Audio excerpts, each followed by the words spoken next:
বাংলাদেশের ক্রিকেটের ১২টা বাজিয়ে আমিনুল ইসলাম বুলবুল অবশেষে বাংলাদেশ ত্যাগ করে চলে গেছেন। তো এ ধরনেরই একটা ফটো কার্ড এই যে ফেসবুকে ঘুরে বেড়াচ্ছে।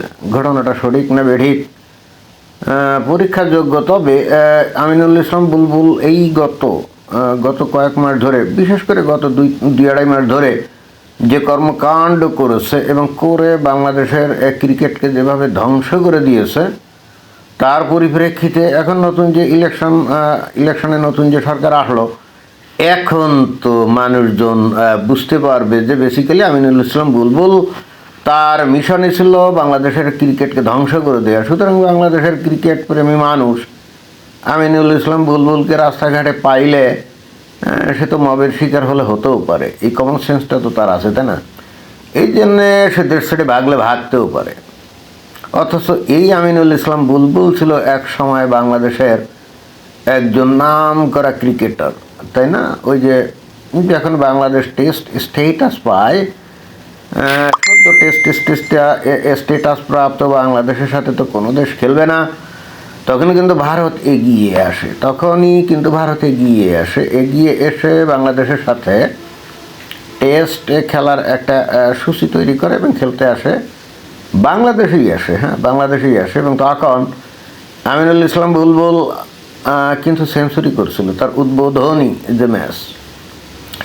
তো বাংলাদেশের ক্রিকেট কি এই জন্যে মানে ভারত কি এই জন্যে বাংলাদেশের ক্রিকেট বোর্ডের কাছ থেকে বা বাংলাদেশের কাছ থেকে কি একটু ধন্যবাদ পাইতে পারে না?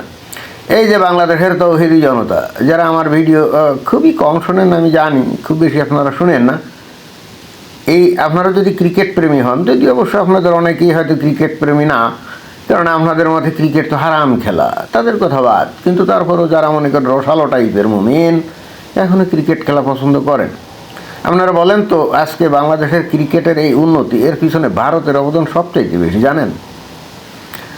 তখন অত্যন্ত প্রভাবশালী একজন ব্যক্তি ছিলেন আইসিসির যে প্রেসিডেন্ট জগমোহন ডালমিয়া। এই ব্যক্তি কিন্তু বস্তুত বাংলাদেশের ক্রিকেটকে উঠানোর জন্যে সর্বপ্রথমে বাংলাদেশের ক্রিকেটকে টেস্ট স্টেটাস দেয়া হয় এবং এই জগমোহন ডালমিয়ার কারণেই কিন্তু অতঃপর ভারত বাংলাদেশে কিন্তু টেস্ট ক্রিকেট খেলতে আসে এবং সেই প্রথম ম্যাচে এই আমিনুল ইসলাম বুলবুল ছিল এবং সে কিন্তু সেঞ্চুরি করছিল। তো বাংলাদেশের ক্রিকেট যে ভারতের কাছে কতটা ঋণী, এটা আর কেউ না জানুক, এই আমিনুল ইসলাম বুলবুল তো খুব ভালো করে জানে, তাই না? তাহলে সেই ব্যক্তি যখন ভাগ্যচক্রে বাংলাদেশের এই ক্রিকেট বোর্ডের এই যে সভাপতি হলো, সে কিভাবে ম্যাটিকুলাস ডিজাইন করে বাংলাদেশের ক্রিকেটকে ধ্বংস করতে পারে? এখন অনেকেই বলবেন যে কীভাবে ধ্বংস করলো। জি হ্যাঁ, সে কিন্তু ম্যাটিকুলাস ডিজাইন করে ধ্বংস করছে, কারণ সভাপতি হিসাবে সব দোষ কিন্তু তার উপরেই বর্তাবে। ঘটনা হচ্ছে বাংলাদেশ ভারতের মধ্যে তো উত্তেজনা চলছিল, বাংলাদেশের তৌহিদি জনতা, তারপরে যে সমন্বয়ক, তারপরে খুব ডক্টর মোহাম্মদ ইউনূস 7 সিস্টার্স অশান্ত করে দিবে, তারপরে কি চিকেন নেক দখল করবে। বাংলাদেশের প্রাক্তন কিছু ওই ঢাল নেই তরোয়াল নেই নিধিরাম সর্দারের মতো অবসরপ্রাপ্ত কিছু ওই যে সেনাবাহিনীর কর্মকর্তা, তারা ঘোষণা করে ভারত হলো বাংলাদেশের 1 নম্বর শত্রু, ভারতের এগেনস্টে যুদ্ধ করতে হবে। তো এই ধরনের একটা পরিস্থিতি তখন চলছিল। তো এইরকম পরিস্থিতি যখন চলে আর বাংলাদেশে যখন এটা হচ্ছিল, আজকে এই যে ইন্টারনেটের যুগে, সোশ্যাল মিডিয়ার যুগে, ভারতের লোকজন কি এগুলো জেনে যাবে না? জেনে যাবে তো।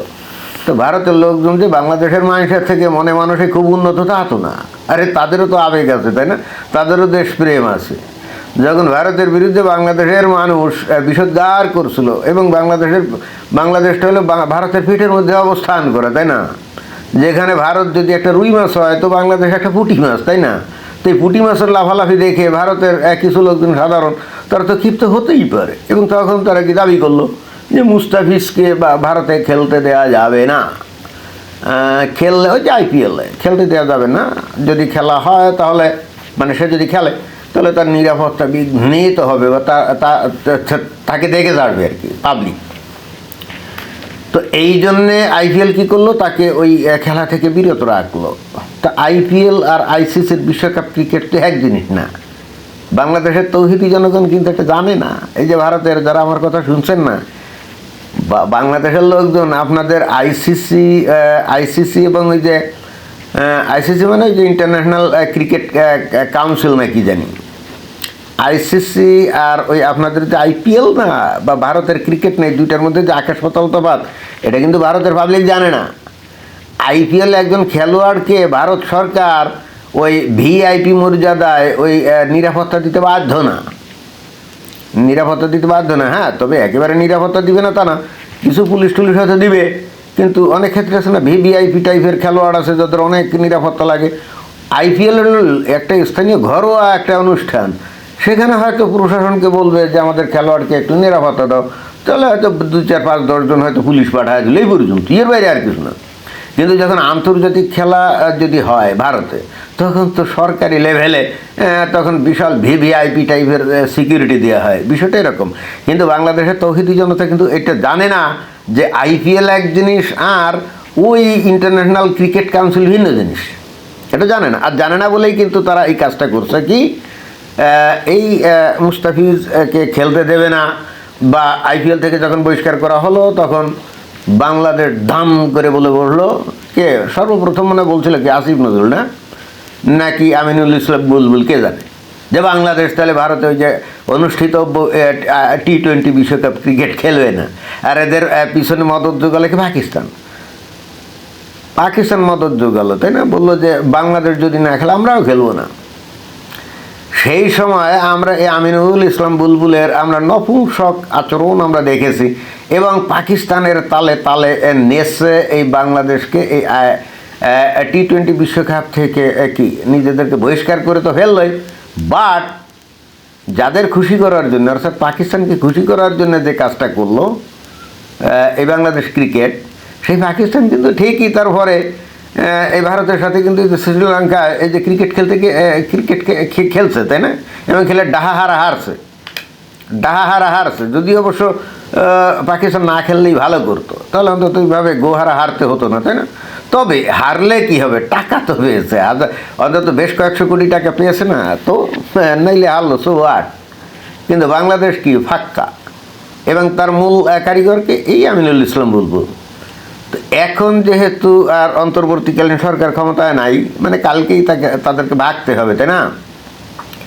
তো বাংলাদেশের মানুষ তো আস্তে আস্তে সব বুঝবে। বাংলাদেশে ক্রিকেট পাগল লোক আছে না, তারা বুঝবে না যে এই আসিফ নজরুল আর এই আমিনুল ইসলাম বুলবুল, এই দুইটা বাংলাদেশের ক্রিকেটকে ধ্বংস করে দিয়ে বস্তুত বাংলাদেশে ইসলামী শাসন কায়েম করতে চাইছিল।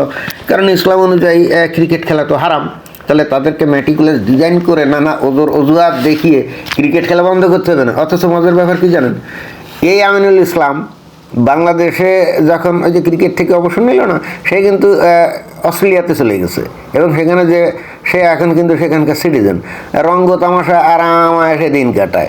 কিন্তু শুধুমাত্র বাংলাদেশে এসে এই রসালো মুসলমান এবং একই সাথে তৌহিদি মুসলমানদের মনোরঞ্জন করতে গিয়ে এই যে ভারতের বিরুদ্ধে পায়ে পাড়া দিয়ে গ্যাঞ্জাম করেছে, পাকিস্তানের মনস্তুষ্টি করেছে, আবার পাকিস্তান বাংলাদেশকে ল্যাং মেরেছে। মজার ব্যাপার হচ্ছে এই আমিনুল ইসলাম পাকিস্তান যাতে খেলে এই জন্য অনুরোধ নিয়ে গেছে, যে পাকিস্তানের ষড়যন্ত্রে বাংলাদেশ খেলা থেকে ছিটকে বেরিয়ে আসছে।